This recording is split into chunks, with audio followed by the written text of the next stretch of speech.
일단은 뉴스를 봐야지. 그런데 아까 전에도 악기 연습할 때 잠깐 봤는데 여기 보니까 아리셀 공장이야. 이 대표가 징역 15년 결과가 난 것 같아요. 23명 사망 참사 아리셀 공장 화재 박순간 대표 징역 15년 그런다. 그러니까 중대재해법 저거 난 별론 것 같아. 아무리 생각을 해봐도. 이거는 나라만 좋은 거지 국민한테 좋을 게 하나도 없다니까. 국민한테 좋을 게 없다라는 거야. 이 아리셀이 아니라 중대재해법은. 사고라는 거는 있을 수 있는 거잖아요. 그런데 저걸로 인해 가지고는 회장이 15년이야. 근데 저 회장이 15년 징역 살겠어요? 뭐로 대처하겠어? 이걸로 그러면 누구만 좋아? 정부만 좋은 거지. 세금 거둘 수 있으니까. 그러니까 저거는 세금 거두는 이 목적밖에 안 보여진다라는 거야. 그래 놓고서는 뭐 노란 봉투법 그러면서 기업하기 좋은 나라 이러는데 불안해서 무슨 뭐 기업체를 들고 있는 사람 불안해서 무슨 일을 하겠어? 저 회사 보니까 전지 쪽이더라고. 공장에서 난 불로 23명의 근로자가 숨져가지고는 중대재해처벌법 위반 등의 혐의로 재판에 넘겨진 1차 전지야. 제조업체 아리셀 공장 책임자 박순간 대표한테 1심 법원이 징역 15년을 선고했다. 난 저건 좀 심한 것 같아. 그렇게 생각하지 않아요? 너무 심해. 저 화재를 저 사장이 일으키고 싶어서 일으킨 것도 아닐 건데 좀 심하다.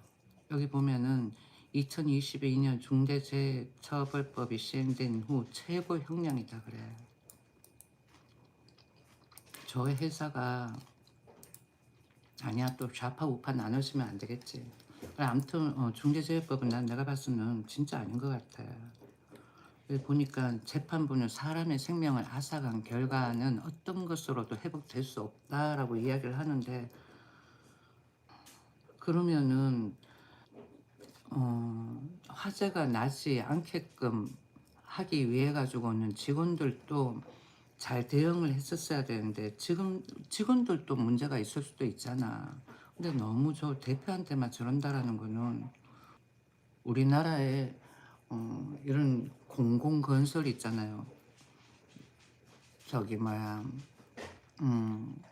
싱크홀 같은 거 그런 것도 보면은 중대재해법에 처벌 대상이 될 수가 있는 거지. 해당 공무원 아니면은 그 관할 의원 그 다음 또 더 나아가서 대통령까지도 그렇잖아.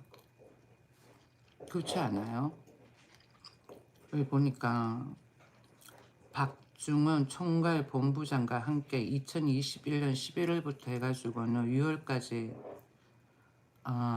무허가 파견업체 메이셀 등으로부터 전지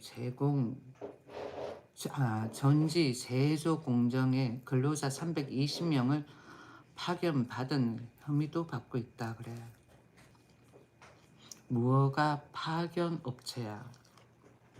허가를 받지 않은 파견업체로부터 해가지고는 근로자 320명을 근로자로 채용을 했었나 봐. 그래가지고는 그거 혐의도 받고 있다 그러네.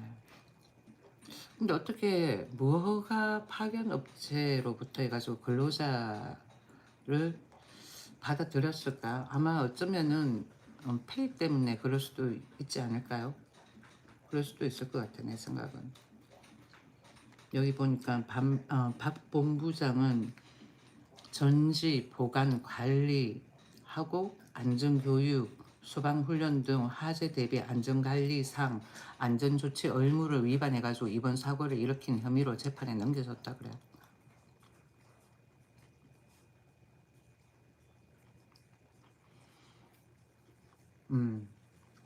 여기 보니까 나오네.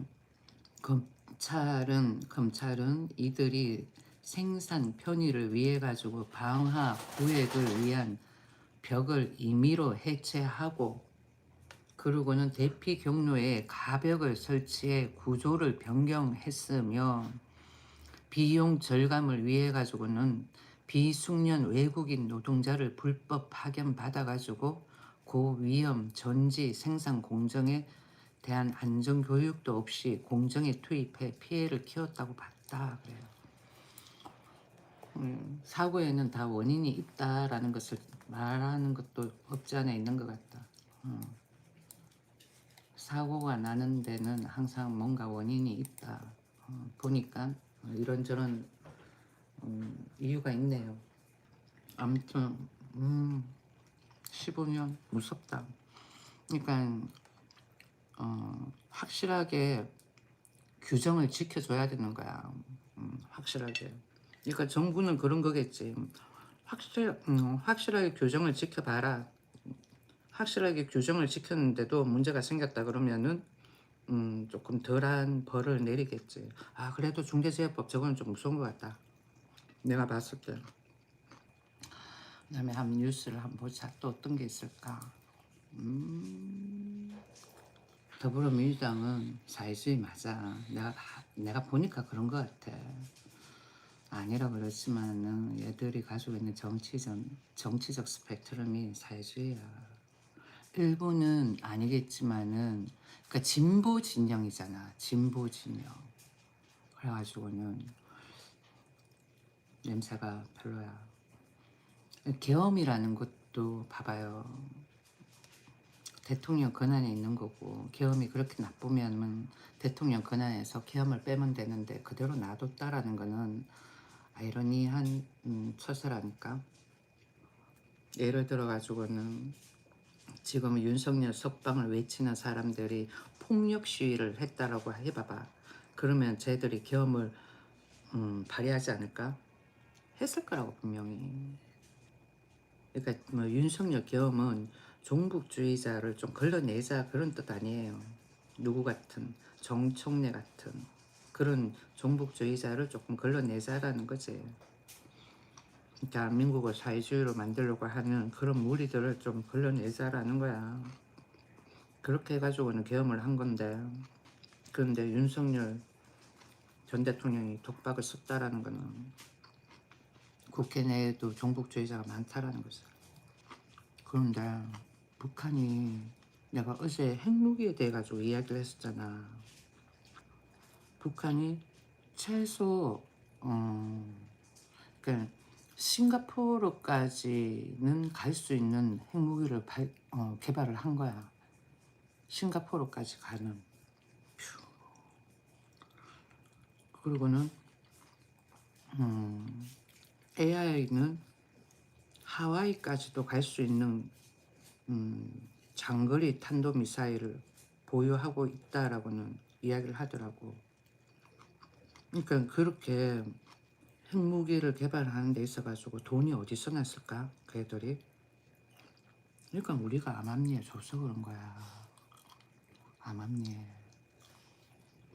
그러니까 북한에 돈을 준 민주당 입장에서는 아니 다른 민족도 아니고 한민족인데 돈 좀 주고 쟤들 핵무기 만들고 그랬으면 나중에 하나로 합치면은 우리는 국방력도 빵빵해지고 경제력도 빵빵해질 수 있는 그런 상황인데 이렇게 생각하는 케이스가 대부분이야.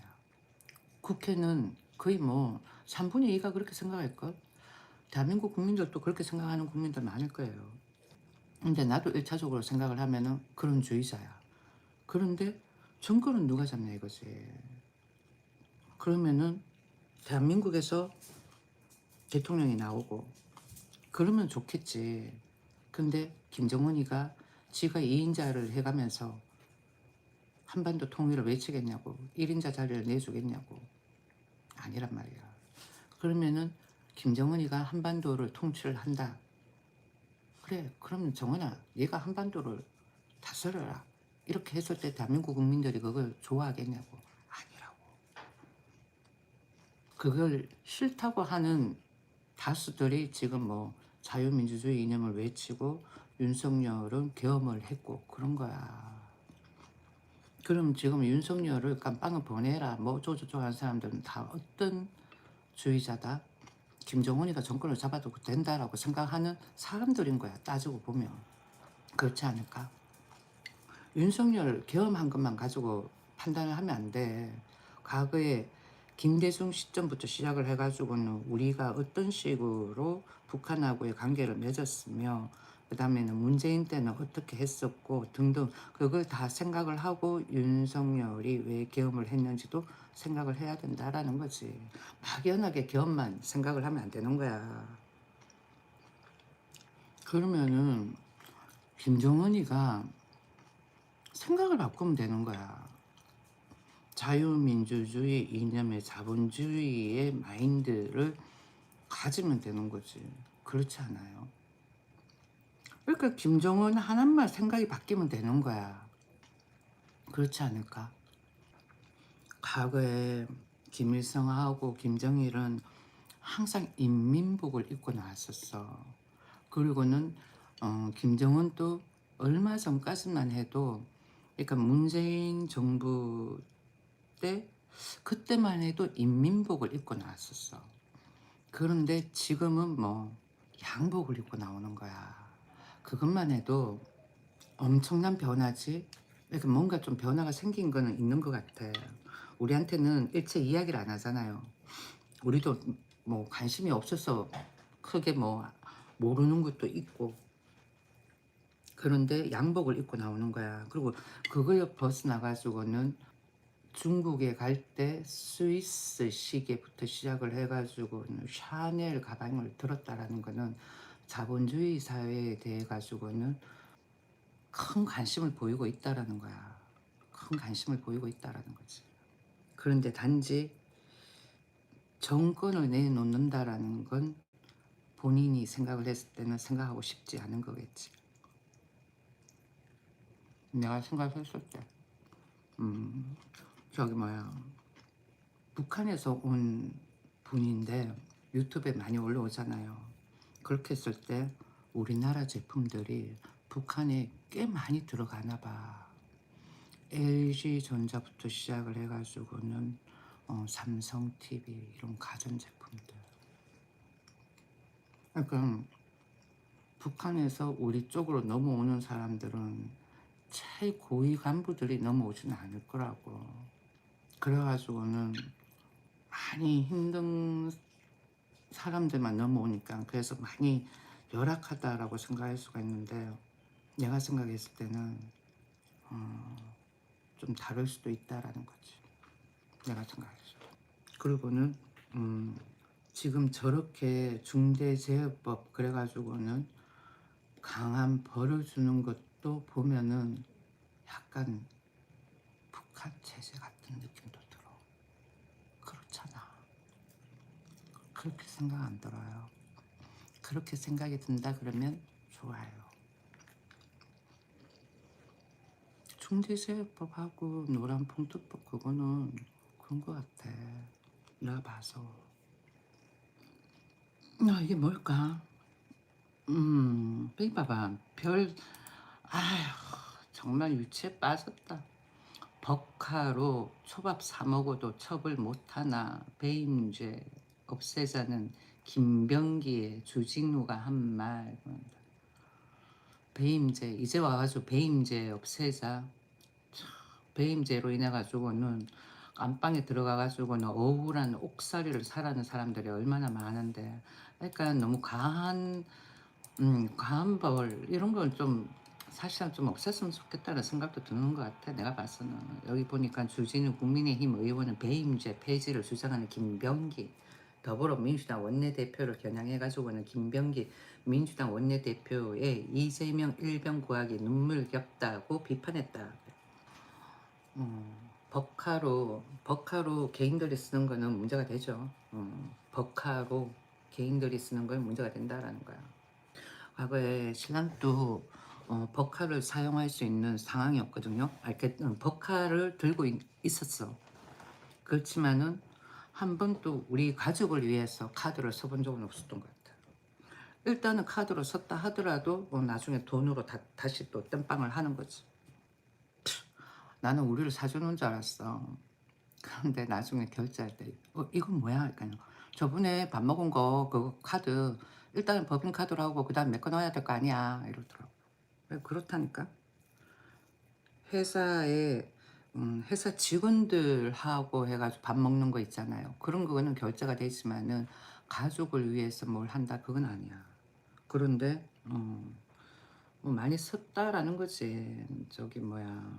여기 보니까 이재명 대통령이 경기지사 시절 법인카드로 일제 샴푸, 초밥, 소고기 사먹고 사모님용 관용 차량 뽑아 사적으로 사용한 혐의로 기소돼 1심 재판 중이라면서 배임죄를 폐지해버리면 이제부터 지자체장은 법인카드를 개인 용도로 다 막고 써도 처벌 안 되는 것이라고 반문했다.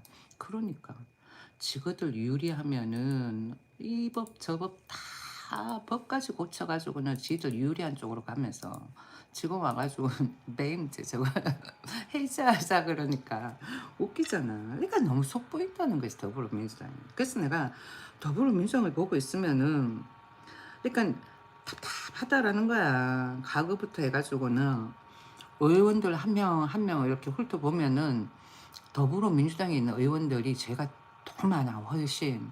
그런데 지금 와가지고 막 복수하듯이 막 저러는 거야. 차라리 이참에 그런 복수를 안 하고 유하게 가고 윈윈으로 가고 좋게 가고 그리고 자기네들이 과거에 접했던 그런 법들 중에서 그런 법으로 인해 가지고 뭔가 마이너스가 됐던 게 보여지고 그러면 그 법을 다시 한번 검토를 하고 그러고 폐지를 하든가 해야 되는데 지그들을 다 이용해 먹고 이용해 먹을 대로 해 먹고 자기네들 불리하니까 이제 와서 저렇게 이야기 배임죄 해야지 이러면 누가 좋아하겠어. 더불어민주당이 이참이 다 잘됐다 들고 팔아 그러면서 더 그러지 그렇지 않을까. 아무튼 김병기 저 사람이 그렇게 이야기를 했다 그러네. 여기 보면은 범죄자만 행복해지고 국민은 눈물을 흘리게 된다. 기업들은 합리적 경영 판단에 대해서만 면책해 달라는 것이지 회사 공금을 빼돌리는 것까지 봐달라는 것이 아니다라고 지적했다. 메꿔 놓으면 돼. 메꿔 놓으면 되지. 근데 메꿔 놓지도 않는다. 이러면은 더 문제가 되겠지. 쓴 것도 문제가 되는데 메꿔 놓지도 않는다. 이러면은 문제가 되는 거야. 일단은 법카는 회사 직원들을 위해서 쓰는 거지. 그렇잖아. 개인을 위해서 쓰는 거는 아니거든. 왜냐면 저게 다 세금 처리가 되는 거니까. 그러니까 의원들 봐봐. 똑같이 자식 키우고 그러는데 월급 조금 더 받는다고 해가지고는 그 많은 재산을 어떻게 일꿀 수가 있겠어. 그러니까 의원들 전부 다 계좌 한 파봐야 된다니까.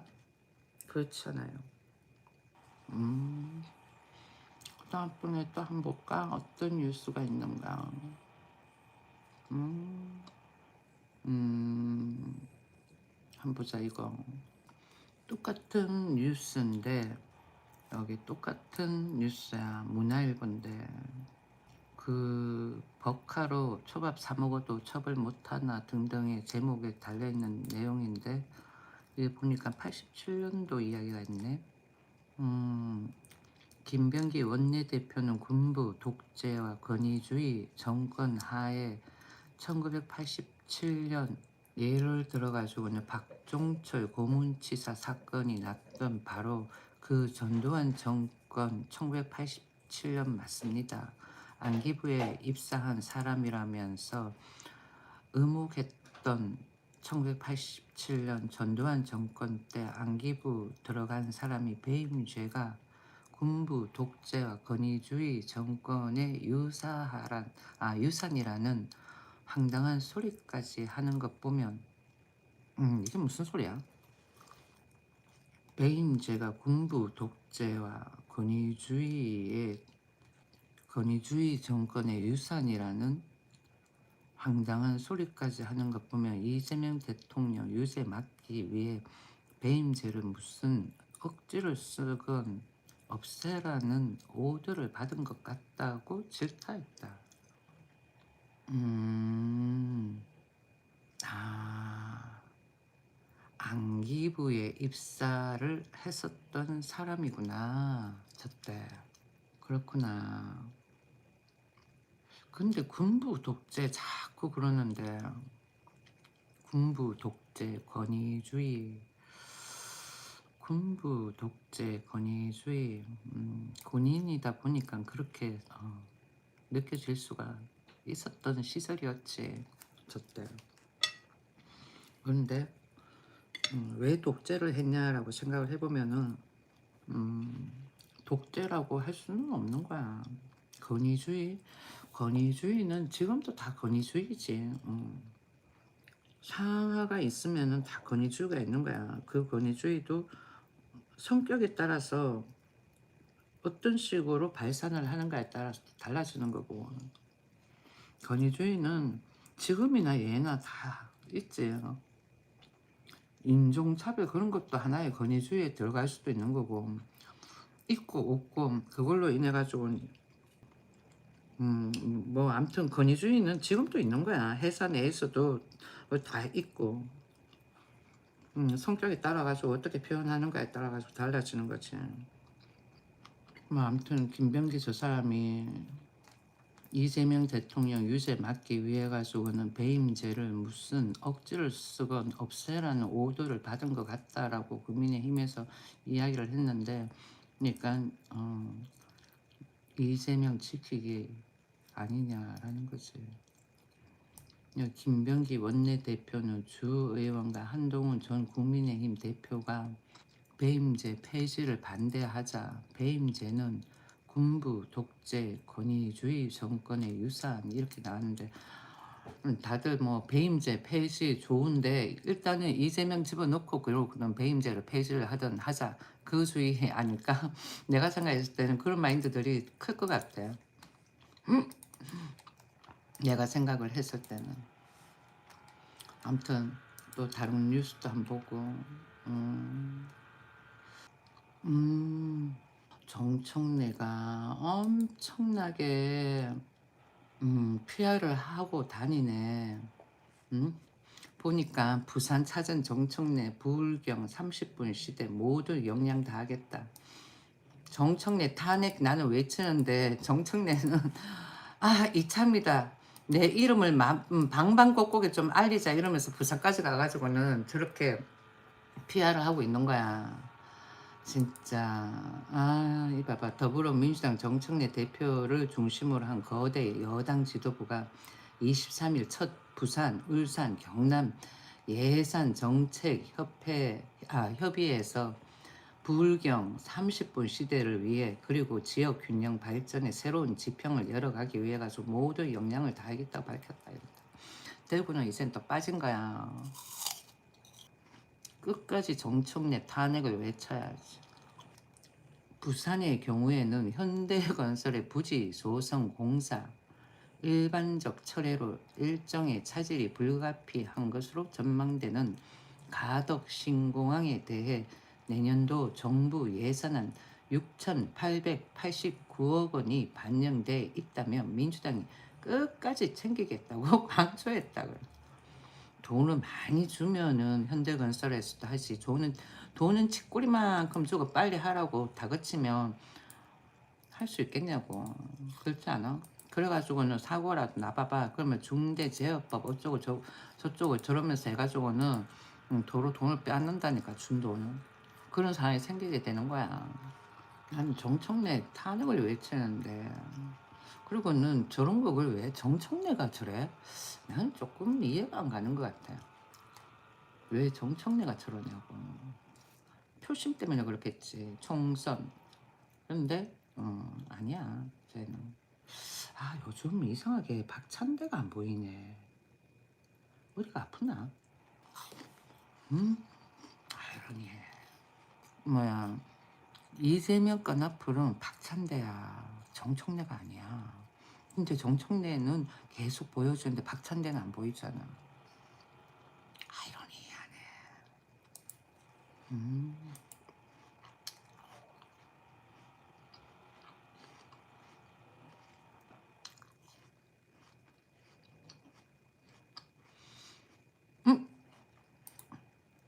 윤석열 전 대통령 보석신문 26일 오전 예정 그래요. 26일 날 오전 예정이다. 여기.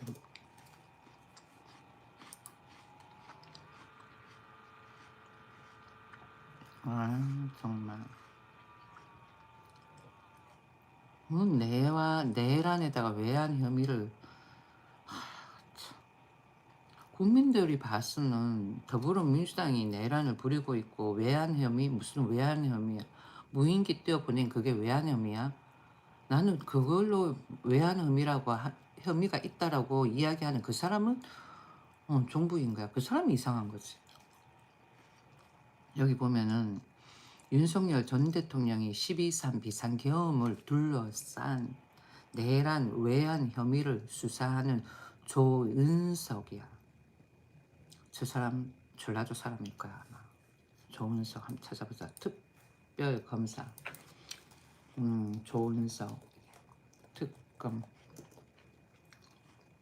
봐봐 전라남도야. 장성군 북하면 동현리 가평마을 전라도 사람이야. 저 사람이 보자 경찰이었던 그래. 이 사람이 예전에 경찰이었다가 한번 보자. 1965년생이야. 여기 보니까 2014년 세월호 참사 당시 대검찰청 형사부장으로서 해양경찰청의 부실 구조에 대해 가지고는 강력한 수사를 하려다가 한직으로 밀려났대요. 한직으로 밀려났으나 2017년 문재인 정부 들어서고 그리고는 서울 고검장 그 다음에는 법무연수원장을 역임했다 그래. 그리고는 변호사 생활을 하다가 2021년 1월 중반까지 9개월간 공석이었던 6번째 감사위원으로 임명이 되었대. 저 사람이. 짠. 그리고는 조은석 이 사람 같은 경우에는 전라도야. 아까 전에도 말한 것처럼 65년생 전라남도 장성군 북상면 동현리 전라남도 장성군 북하면 가평 마을에서 아버지 조종환의 아들로 태어났다. 광덕고등학교 1회 졸업생이라 그러네요. 그리고는 고려대학교 법과대학 법학과에 1984년도에 진학을 했다. 그리고는 87년 29회 사법시험에 합격을 했고 사법연수원을 제10기로 수료를 했고 90년대 5월 18일 육군 군법무관으로 입관하여 제3군 수지원사령부에 복무했고 그리고는 93년 2월 28일 중위로 전역했다. 그래. 그런데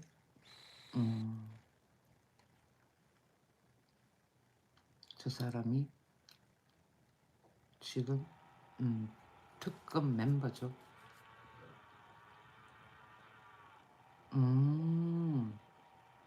1999년 신동아 그룹 최순영 회장을 구속 기소했고 같은 해에 7월 19일에 최 회장에게 징역 12년과 해외 도피 재산 추징을 구형했다.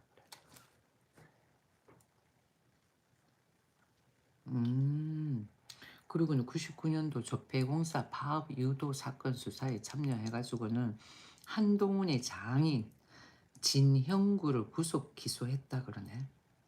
또한 사상 최초로 대검찰청 공안부를 압수수색했고 이후 공판이 마무리될 때까지 법정에도 들어갔던 인물이 다라는 거지. 저 사람 조은석. 아 이거 읽으면서 새로운 거 알았네. 한동훈 장인이야. 진형구를 구속 기소했다 그러네요. 음, 몰랐네. 그리고 또 쭉 보면은 음, 김홍일, 한광옥, 안희정을 구속 기소했고, 음,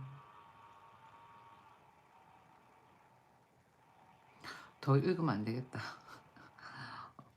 더 읽으면은 과거의 모든 비리가 다 까발려지는 것 같아. 좀 관심이 있는 사람들이 보시면 될 것 같고, 지금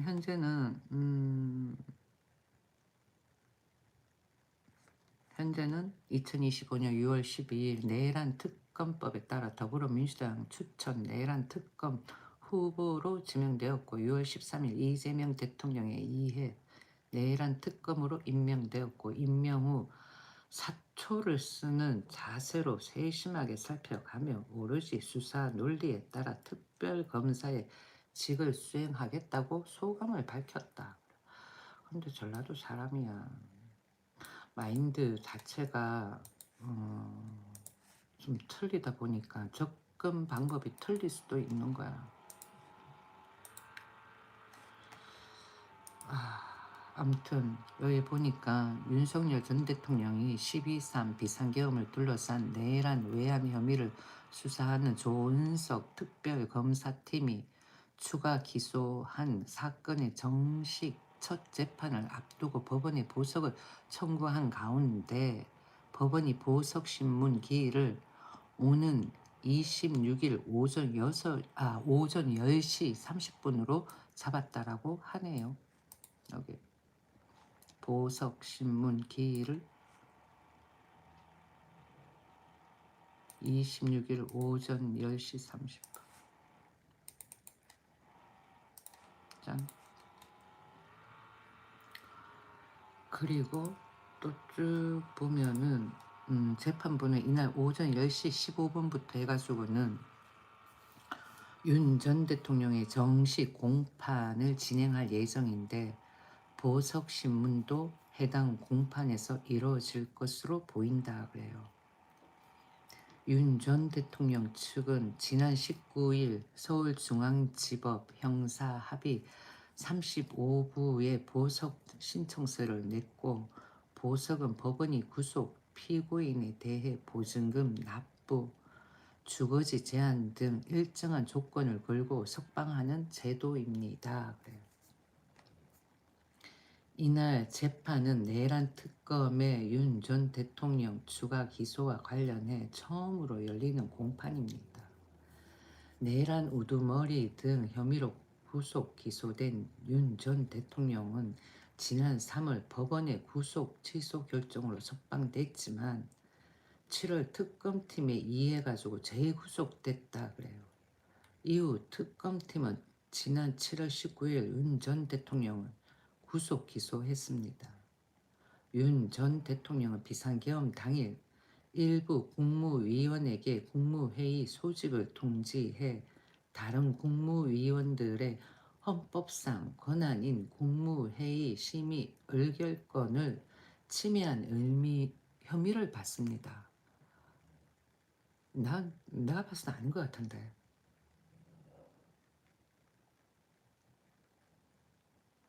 계엄 해제 후 비상계엄이 국무총리와 국방부 장관이 부서한 문서에 의해 이루어진 것처럼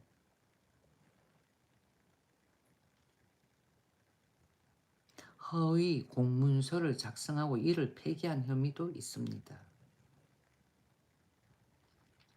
이를 포함해 특검팀이 윤 전 대통령에게 적용한 혐의는 체포영장 집행저지, 국무위원회 심의권 침해, 사후 계엄 선포문 작성, 비화폰 기록 삭제, 계엄 관련 허위 공보 등 크게 5가지입니다. 뭐 사후 계엄 선포문을 작성을 하든 뭐 사전 계엄 선포문을 작성을 하든 일단 뭐 선포문을 작성을 했잖아. 그 선포문에 있는 내용 그대로 아니야. 그럼 된 거 아니에요? 또 쭉 읽어보면 윤 전 대통령은 내란 우두머리 등 혐의, 내란 우두머리 혐의, 난 내가 봤을 때 내란 우두머리라고 사용하는 저 사람들이 오히려 나는 북한 사람 같아. 마인드 자체가.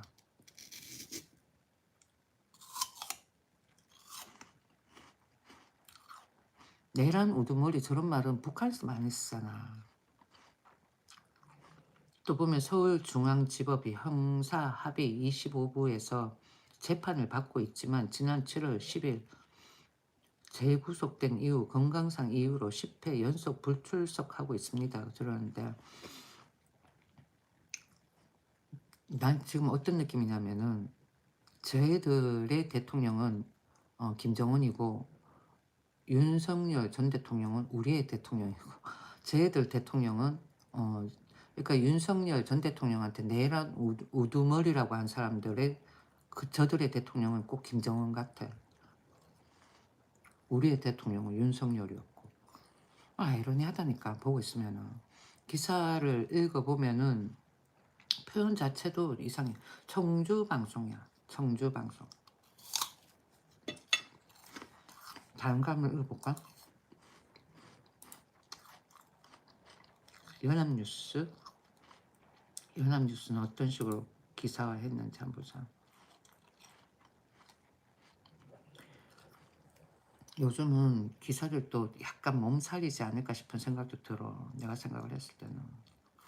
이명박 전 대통령이 나왔네.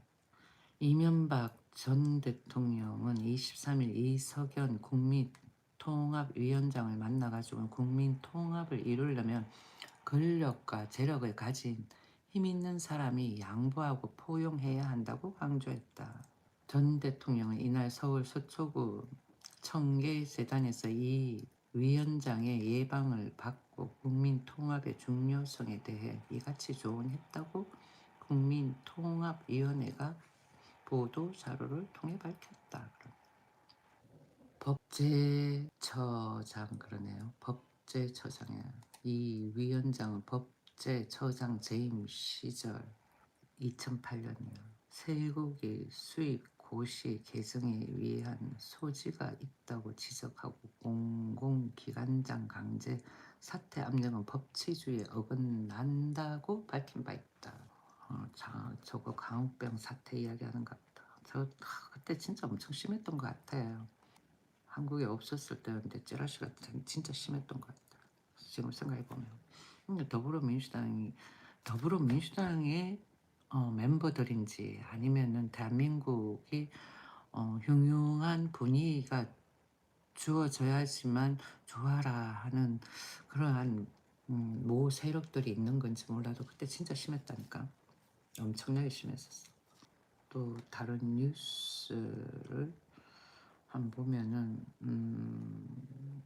여기 송은석 그러네요. 송은석 이 사람이 박정희 전두환 때도 대법원장 망신 주고 축출 없었어. 그래 전두환 때도 그렇지 않았었어. 근데 자꾸만 전두환 때 독재 이렇게 군부 독재 프레임으로 가는 프레임 씌워서 가는 게 난 내가 생각을 했을 때는 종북주의자들이다라는 거지. 그냥 한반도 통일을 외치는 사람들하고 김정은 세력을 추종하는 대한민국 국회의원들하고는 틀린 것 같다. 내가 생각을 했을 때. 여기 보면은 국민의힘이 최근 여권의 조희대 대법원장 압박에 대해 민주당 계열에서 독재 정권이라고 강하게 비판했던 과거 박정희 전두환 대통령 시절에도 대통령과 국회가 대법원장을 망신 주고 축출하는 일은 없었다. 그렇게 23일 비판했다 그러네요. 그런데 이런저런 걸 벗어나가지고는 국민의힘이나 더불어민주당 같은 경우에는 과거에 전두환 때 6월 항쟁 시위했던 멤버들 아니야. 전두환이 한 번 더 임기를 재집권할까 싶어가지고는 시위를 했던 멤버들이다 보니까 그리고는 5.18도 있죠. 그래가지고는 계엄 자체에 대해 가지고는 반감이 있어서 그런 거지. 그런데 만약에 과거에 전두환 시절에 한 거하고 5.18 그런 거 생각 안 했다. 그런 거를 생각을 안 하고 계엄이라는 것을 생각을 한다 그러면은 윤석열 전 대통령의 계엄에 대해 가지고는 그렇게 부정적으로 생각을 할까요? 그렇잖아. 그러니까 윤석열 전 대통령이 계엄을 한 거는 반체제 세력이 있다 그러잖아요. 그 반체제 세력들이 대한민국을 체제를 바꾸려고 한다라는 거야. 그래가지고는 대한민국 체제를 바꾸려고 하는 그런 무리들을 척결을 하고자 하는 마음에 계엄을 한 거야. 그런데 오히려 윤석열 전 대통령이 당했어. 그러면은 국회 내에 종북주의자들이 아주 많거나 아니면은 국회의원들도 사회주의를 선호하는 국회의원들이 많다라는 것도 있을 수가 있는 거야. 여야당 다 벗어나가지고 내가 생각을 했을 때. 그러니까 국민들은 못 느꼈을 뿐이지. 그렇지만은 뭔가 감투를 쓰고 있는 위치에 있는 사람들은 확실하게 느낌이 갈 수도 있는 거야. 일반인들도 직장에 다니면서 어떤 간부 위치에 있다. 근데 뭔가가 잘못됐다 그랬을 때부터 시작을 해가지고 생각을 해보면 그러니까 자꾸 문책을 묻는 거야. 누군가가 죗값을 받고 희생이 되어져야 된다는 거지.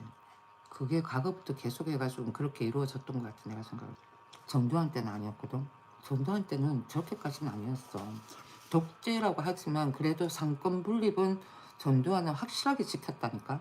그런 부분에 있어가지고. 근데 이번은 보면은 개판이야 완전. 그러니까 얘들은 일당제로 가려고 하는 게 눈에 보인다는 거야. 그걸 국민들이 깨치지 못하고 있다는 것 자체부터가 그만큼 국민들이 정치에 관심이 없다라는 거지. 그리고는 국민들은 그냥 내 편한 대로 우리 편한 대로 가면 되지 않은 그런 마인드도 있는 것 같고. 그러니까 그런 그걸 일당으로 가려고 하는 무리들이 선동을 하는 것 같아 내가 봤을 때는. 이것도 계속 읽어보면은 국민의힘 송원석 원내대표 같은 경우에 이날 국회에서 열린 원내대책회의에서 민주당의 폭주가 도를 넘고 있다 그래. 어제 법사위에서 조 대법원장에 대한 긴급 청문회 실시 계획서를 일방적으로 처리했다며 이같이 밝혔다 그래. 그리고는 그는 가짜뉴스에 근거해 아니면 말고식의 의혹 제기를 가지고 사상 초유의 대법원장 청문회를 열겠다는 것이라며 이대로 열리게 된다면 2025년 9월 30일 상권 분립의 사망일자 대한민국 국회의 사망일로 역사에 기록될 것이라고 주장했다. 그래 내가 봐도 그런 거야. 그러면서 얘들은 또 그러겠지. 국민 주권 정부, 국민이 모든 법 앞에도 우위다. 이러면서 누구를 선동해서 약간 부족한 애들. 내가 봐서는 뭔가 잘못돼도 한참 잘못된 것 같아. 그러면서 민주당은 더 이상 역사에 큰 죄를 짓지 말기를 바란다면 지금이라도 의회 독재를 멈추고 제대로 된 정치가 무엇인지 국민을 위해서 상생과 협치를 어떻게 실천할 것인지 먼저 생각해 보기를 정부 여당이 호소한다고 덧붙였다 그래요. 저 지시를 누가 내렸어? 정청래. 정청래가 그런 거잖아. 지금 대미 관세 협상은 이 대통령 스스로 밝혔듯이 교착 상태라며 협상 실패를 덮으려고 하는 꼼수에 매달리지 말고 오직 국익을 지키는 작은 성과라도 내야 한다. 국민을 속이고 국익을 저버리는 권력은 반드시 무너진다고 덧붙였다. 성원석 이분이 이야기를 했는데 더불어민주당의 꼼수가 많이 보이죠. 내가 생각을 했을 때도. 자, 그 다음번에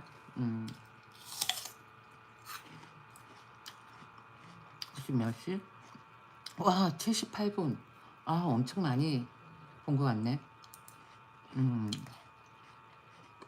음.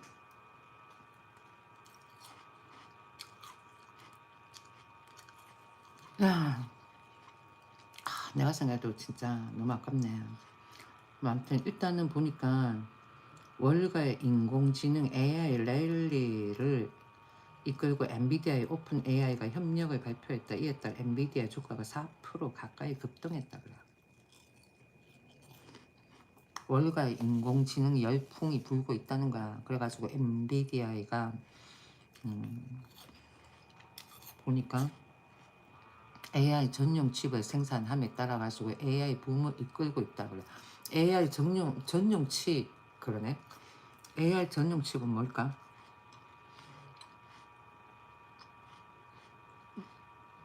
엔비디아가 오픈 AI에 1,000억 달러를 투자할 것이라고 밝혔다 그러네요. 이번 투자는 엔비디아의 첨단 AI 칩을 사용해 오픈 AI 모델을 학습 배포할 수 있는 10기가와트 규모 데이터 센터 구축을 지원한다. 10기가와트는 원전 10기에 해당하는 규모다. 그러니까 원전 모듈형 원전을 지어야 된다니까. 만약에 이재명 할배가 원전 안 한다 그러면은 끌어내리뿌. 응? 모듈형의 원전 안 한다 그러면은 끌어내리뿌야 되는 거야. 왜 모듈을 안 한다는 거야? 응? AI로 간다 그러면서 원전을 폐기한다 그러면은 그거는 트리인 거야. 다 먹었다. 나 이제 종료할게요. 우리 바이오도 좀 쫙쫙쫙쫙 올라갔으면 좋겠다. 응? 신라젠이 왜 저러고 있을까? 응? 대한민국에 암 환자들이 얼마나 많은데 이번에 백혈병인가? 한번 보자. 봐도 까먹는다. 신라젠 2025년 영구 품목 영구 품목 그러면 안 되지. 영구 가재 한번 보자. 그래 좋잖아. 신라젠은 2025년 항암제 BAL0891의 연구 및 임상 개발과 GEEV 플랫폼 기술 고도화를 주요 연구 과제로 추진한다 그래요. 그리고는 보면은 특히 BAL0891 관련해가지고 연구 성과 3건이 미국 암 연구 학회와 유럽 혈액 학회 등 주요 학회에서 발표되었으며 BAL0891과 면역 항암제 병용 투여 임상 개시를 통해 개발을 본격화했다 그래요. 쭉 보면은 미국 암 연구 학회에서 BAL0891의 초기 임상 연구 결과를 발표하며 4월 미국 암 연구 학회에서는 BAL0891을 면역 항암제와 병용 투여했을 때 뛰어난 암세포 사멸 효과를 보인다는 연구 결과를 발표했다라고 이야기를 해요. 그래. 그러면 지금 적어도 만 원 이상은 가져야 되는 거야. 근데 어떻게 저런지 몰라. 그리고 BAL0891의 병용 임상 개시로 개발을 본격화했다. 그리고 또 보면은 또 쭉 해가지고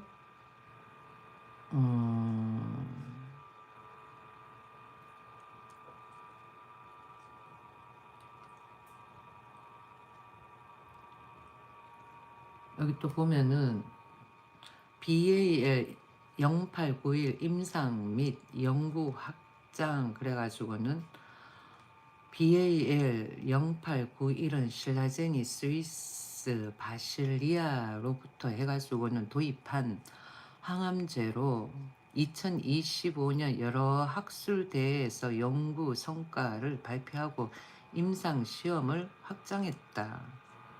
그리고는 유럽 혈액학회 발표에서는 2025년 6월 BAL0891의 혈액암 연구 결과 2건이 유럽 혈액학회에서 공식 발표되었고, 그리고는 고형암에 머물러 있던 파이프라인을 혈액암 분야로 확장하려는 전략의 일환이다라는 거예요. 이 유럽 혈액학회에 발표한 BAL 0891의 혈액암 연구 발표 두 건이 혈액암 분야로 확장하려고 하는 것이 보여진다라는 거야. 그러니까 발표를 하지. 아니면 뭐 발표를 하겠어요. 그렇잖아. 그러니까 혈액암 분야로 해가지고는 저 BAL 0891을 가지고는 연구 물질을 가지고는 연구 물질을 키워 나가겠다라는 거지. 그리고 또 보면은 급성 골수성 백혈병 임상 가속화 그러는데, 여기도 보면은 2025년 상반기 미국 식품의약국의 BAL 0891의 급성 골수성 백혈병 임상 시험 계획을 제출했으며, 그리고는 국내에서도 급성 골수성 백혈병 환자를 대상으로 임상을 개시했다 그래요. 그리고는 9월에는 면역 관문 억제제와 BAL 0891의 병용 임상 시험을 개시했다라고 이야기를 합니다. 또 쭉 또 많아. 여기 또 보면은 GV 플랫폼 기술 연구 성과 발표 그래가지고는 2025년 9월 열린 2025년 항암 바이러스 심포지엄에서 신라제는 자체 항암 바이러스 플랫폼인 GV의 연구 성과를 공개를 했고, 그리고는 이 GV 플랫폼은 기존 항암 바이러스 치료제가 아닌 한계점인 정맥 투여 시 체내 면역 반응으로 인한 약효 저하를 극복하는 것에 대해 가지고는 또 목표로 하는 거야. 그렇게 했을 때에 얘들이 가지고 있는 게 SI-600 시리즈하고 SJ-600 시리즈가 있거든요. 그걸 가지고 하는 데 있어 가지고 SI-600을 보완하는 SJ-600이 있는 거야. 그런 식으로 보완해 가면서 한다라는 거지. 그리고 또 보면은 인수 합병 통합 사업 시너지 창출이라고 해가지고는 쭉 나와 있는 내용을 보면은 2025년 신라제는 우성제약을 인수하고 제약사가 있어야지. 연구를 하고 난 다음에 약으로 나오려고 그러면은 제약사가 있어야 되는 거야. 그래가지고 우성제약하고 우성제약을 인수하고 흡수 합병을 완료했다라는 거지. 그리고 연구 개발 역량을 강화하고 파이프라인을 확대해 간다. 조금씩 키워간다라는 거야. 사장이 지금 바뀌었잖아요. 그리고는 수액 사업과의 시너지, 우성제약의 기존 수액 사업을 통해 가지고는 안정적인 매출을 확보하고 확보된 영업망을 활용해 가지고 신약 개발 자금을 확보할 것으로 기대된다 그래요. 보면은 신약 개발 자금을 확보하기 위해 가지고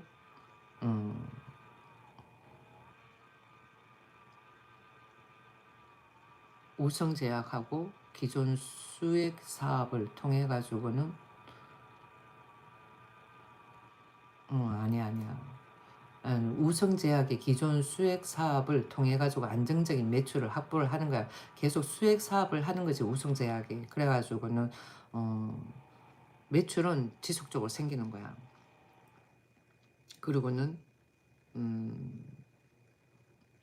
영업망은 약물이 나오면 그 다음에는 판매를 해야 되니까 영업망도 확보가 되어 있는 거고, 우성제약만 보면 되겠지. 우성제약은 그래도 한 10,000원 좀 가는 것 같아요.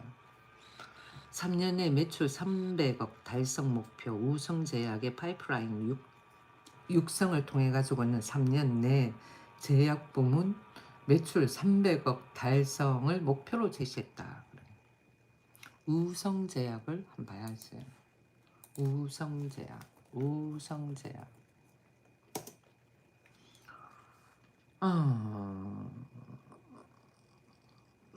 Advanced drug delivery system. 그러네. 우성제. 어, 어, 우성제약과 신라젠 합병에 따른 안내권. 그러네. 귀사 기원의 무궁한 발전을 기원합니다. 항상 폐사 대한 변함없는 신뢰와 성원의 깊은 감사의 말씀을 드린다. 신라제는 양사의 지속 가능한 성장을 도모하고 보다 나은 의료 솔루션 제공을 위한 역량을 강화하고자 2025년 7월 1일부터 합병을 결정하였음을 공식적으로 알려드립니다. 합병은 신라젠을 존속법인으로 하고 그러면 그러면 우성제약이 조금 더 우선권이 있다라는 것도 없지 않아 있다라는 거지. 우성제약을 소명법인으로 하는 흡수 합병 방식으로 진행합니다. 기존 폐사의 모든 권리 및 의무는 신라젠으로 일괄승계되며 존속법인 그러니까 신라젠이 우선권이 있는 것 같아. 어떻게 보면 신라젠이 우선권이 있다. 그렇죠. 그렇다면 좋아요. 맞다 하면 또 모든 거래 및 계약은 변함없이 유지된다. 관련하여 필요한 서류가 있다면 대표 번호 031-206-6617로 전화하시면 됩니다. 되어 있네. 내가 너무 디테일하게 이야기한 것 같아 유튜브에서. 아무튼 이렇게 쭉 보면은 연구, 역량, 성과 쭉 봤을 때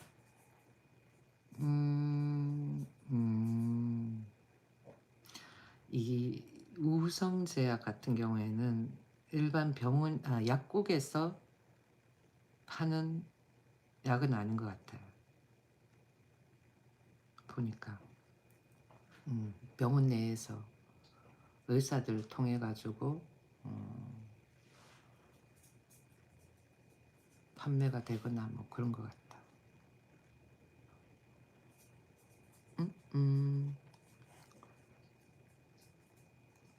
일단은 신라젠에 관해 가지고는 많이 정보를 공유를 하겠습니다.